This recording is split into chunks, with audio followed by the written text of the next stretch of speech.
ये घटना करीब 100 साल पहले की है। 30 जनवरी 1925 को अमेरिका के केंटकी स्टेट में एक केव एक्सप्लोरर फ्लॉयड कॉलिंस एक गुफा में खोज करने के लिए घुसे। इस गुफा का रास्ता बहुत छोटा था, इतना छोटा कि कोई भी इंसान सिर्फ रेंग कर ही आगे जा सकता था। उस केव में बहुत अंधेरा था, इसलिए फ्लॉयड अपने साथ एक लालटेन लेकर आगे बढ़ रहे थे।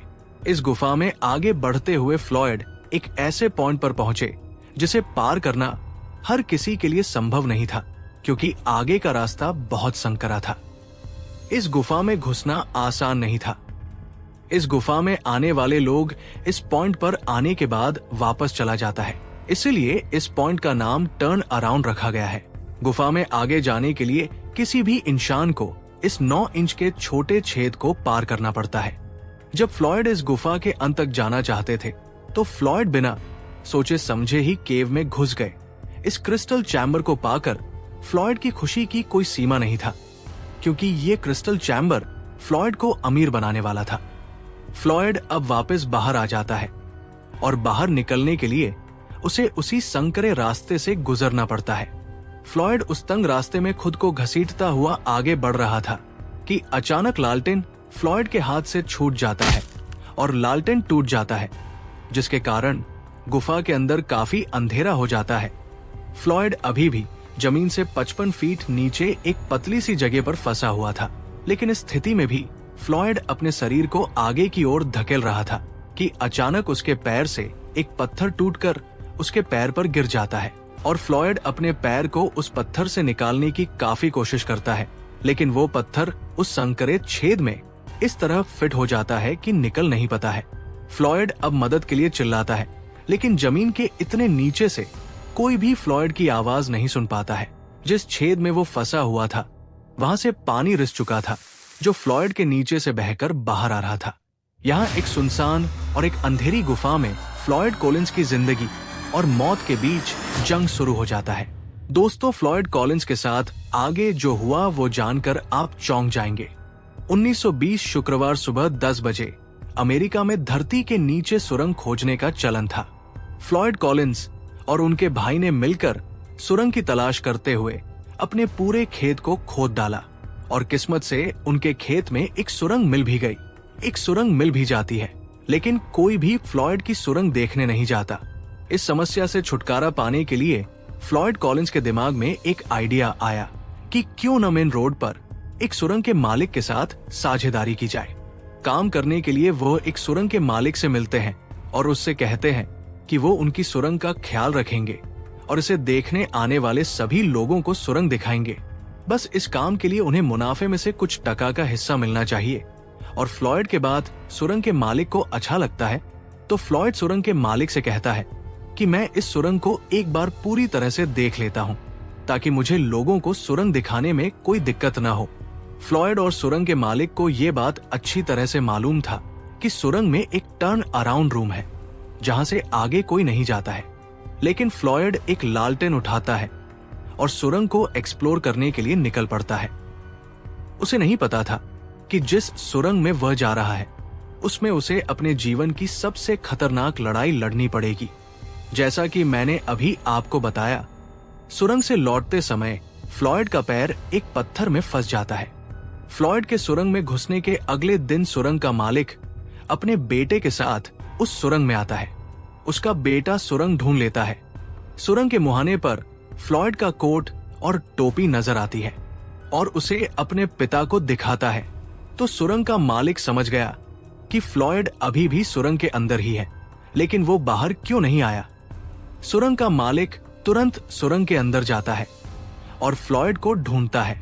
वो जोर से पुकारता है, लेकिन फ्लॉयड की तरफ से कोई जवाब नहीं आता है। फिर वो उसी टर्न ऑन रूम में आता है और फ्लॉयड को पुकारता है। तो इस बार फ्लॉयड की दर्द भरी आवाज उस छोटे से पतले छेद से आती है जिसमें वह मदद के लिए चिल्ला रहा होता है। सुरंग का मालिक तुरंत फ्लॉयड के परिवार वालों को इस घटना की जानकारी देता है और फ्लॉयड का भाई होमर उसे बचाने के लिए गुफा में प्रवेश करता है। फ्लॉयड का भाई वहां से गुजरता है और उसके पास पहुंचता है। वहां वो फ्लॉयड को खाने के लिए सैंडविच और कॉफी देता है। अब तक फ्लॉयड को इस सुरंग में फंसे हुए 46 घंटे बीत चुके थे। ये सुरंग इतनी तंग थी कि फ्लॉयड पलट भी नहीं पा रहा था और जब वो वापस लौटा तब तक करीब 71 घंटे बीत चुके थे फ्लॉयड को उस सुरंग में फंसे हुए। और उस 9 इंच के गड्ढे में जाने की हिम्मत कोई और नहीं बल्कि फ्लॉयड का छोटा भाई होमर ही कर रहा था। बल्कि एक रिपोर्टर जो सच में पागल था, वो फ्लॉयड का इंटरव्यू लेने के लिए इतना बेताब था कि वो उस 9 इंच के गड्ढे को पार करता है और उन नुकीले पत्थरों को सहता है और फ्लॉयड के पास पहुंचता है और उसका इंटरव्यू लेता है। रिपोर्टर गुफा से बाहर आता है और ये खबर देता है। ये खबर अखबार में छपती है और ये खबर वायरल हो जाती है और ये अंतर्राष्ट्रीय सनसनी बन जाती है और हजारों लोग वहां ये नजारा देखने के लिए जमा हो जाते हैं कि फ्लॉयड कॉलिंस कैसे बाहर आएगा। उसे सुरंग में फंसे हुए 80 घंटे बीत चुके थे। फ्लॉयड को रस्सी से बाहर निकालने की योजना बनाई जाती है। इधर फ्लॉयड का शरीर बाहर खींचा जा रहा था और चट्टान फ्लॉयड के पैर से हटने को तैयार नहीं थी और उसी बीच फ्लॉयड दर्द से चिल्ला रहा था। फ्लॉयड ने अपने भाई से कहा कि रस्सी खींचना बंद कर दे वरना वो बीच से फटकर 2 हिस्सों में टूट जाएगी और फ्लॉयड को बचाने का कोई रास्ता नहीं था। ये प्लान भी फेल हो गया। अब तक फ्लॉयड को सुरंग में फंसे 100 घंटे से ज्यादा बीत चुके थे और सुरंग के ऊपर 10,000 लोगों की भीड़ जमा हो गई थी, मानो वहां कोई मेला लगा हो। सुरंग में काफी ठंड थी, इसलिए फ्लॉयड को गर्म रखने के लिए वहां एक बल्ब लगा दिया जाता है। समय बीतता जा रहा था लेकिन फ्लॉयड को निकालने का कोई भी तरीका नहीं मिल रहा था और अब तक फ्लॉयड को वहां फंसे हुए 115 घंटे बीत चुके थे। अब फ्लॉयड की हालत बहुत खराब हो चुका था। फ्लॉयड को बचाने के लिए एक रेस्क्यू टीम आता है। रेस्क्यू टीम ने स्थान का जायजा लिया और देखा कि हजारों लोग वहां खड़े होकर तमाशा देख रहे थे और उनके वजन के कारण सुरंग कोलैप करना शुरू कर दिया था। रेस्क्यू टीम के एक मेंबर फ्लॉयड के पास जाता है। तभी उस सुरंग से छोटे छोटे पत्थर टूटकर नीचे गिरने लगते हैं। ये देखकर रेस्क्यू टीम के एक मेंबर पीछे जाने की कोशिश करता है। फ्लॉयड समझ चुका था कि अब उसका बचना संभव नहीं है। ये सुरंग कभी भी ढह सकती है और जैसे ही रेस्क्यू मेंबर सुरंग से बाहर निकला उसी वक्त सुरंग ढह गया और सुरंग के आने जाने का रास्ता पूरी तरह से बंद हो जाता है। अब तक उस पतले छेद के जरिए फ्लॉयड तक खाना पहुंचाया जा रहा था, लेकिन अब बाहरी दुनिया से फ्लॉयड का संपर्क पूरी तरह टूट चुका था। अब फ्लॉयड को बचाने के लिए एक नया योजना बनाया जाता है।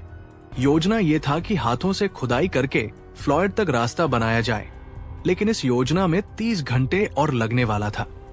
लेकिन सवाल ये था कि क्या फ्लॉयड इतने समय तक जिंदा रह पाएगा। जो लाइट फ्लॉयड को गर्म रखने के लिए लगाया था वो अभी भी कम कर रहा था, तो एक जोगार लगाकर लाइट बल्ब के वायर से रेडियो एम्पलीफायर से जोड़ा गया, जिससे फ्लॉयड के सांस लेने से उस रेडियो एम्पलीफायर में फ्लैक्विजन आ रही थी, जो इस बात का साबुत था कि फ्लॉयड अभी जिंदा है। और अभी तक फ्लॉयड को उस सुरंग में फंसा हुए 220 घंटे बीत जाता है।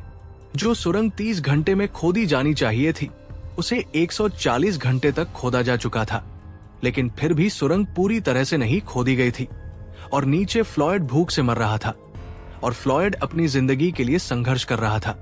लेकिन फिर स्थिति और खराब हो गई। फ्लॉयड को फंसे हुए 15 दिन बीत चुके थे और फ्लॉयड अभी भी जिंदा था, लेकिन फिर लाइट बल्ब बलना बंद हो गया।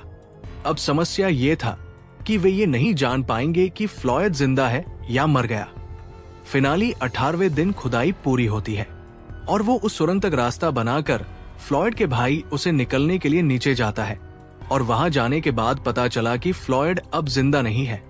जिस चतन ने फ्लॉयड के पैर को दबाया था उसका वजन 27 किलो था और वो छोटी सी चट्टान पत्थर की नहीं बल्कि मिट्टी की थी।